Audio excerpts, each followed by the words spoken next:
The Book of Boba Fett continues this week with The Gathering Storm, which sees the flashbacks make a big comeback as we are treated to the series of events that led to Boba Fett teaming with Fennec Shand, beginning with him finding her in the Dune Sea after she was left for dead by Toro Calican, as well as helping her recover after getting her fitted with some cybernetics. The rest of the episode plays out like a heist movie, with the two hunters making up a plan to steal back Boba's ship from Jabba the Hutt's palace, now being ruled by Bib Fortuna. It's a great series of scenes that showcase Fennec's skills as an assassin and tracker and leads to Fett finally getting his ship back, with the first thing he decides to do is settle some scores, wiping out the Nikto speeder bike gang which killed his Tusken friends and even the still alive Sarlacc, utilizing the fan favourite seismic charge to great effect. The present day stuff picks up where we left off last episode, with Fett now 100% fully healed from the Bacta tank and ready to fuck some shit up. But he can't do it alone, so he begins a recruitment drive, hiring the services of Black Chrysanthemum, who is busy drunkenly ripping the arms off of Trandoshans in Sanctuary, as well as the various other criminal gangs of the planet, all who join at the promise of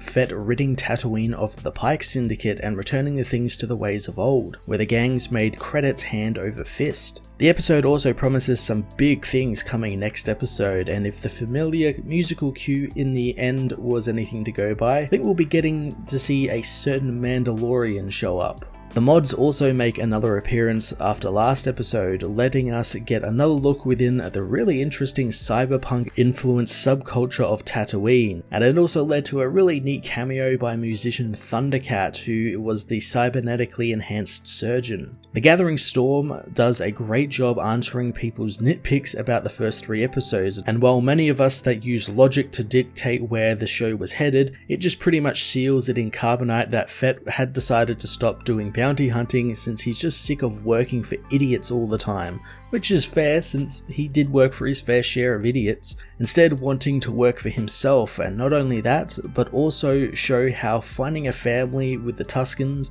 and then later with Fennec, and then also building his own one in this criminal empire, has made him a stronger being and more than just a flashy set of armor. The Book of Boba Fett episode 4 continued the show's fantastic flashbacks, filling in the gaps in Fett's history and fleshing out his motives before shoring things up for a really big third act of the series that promises some big character reveals. I'm going to give this episode a 10 out of 10.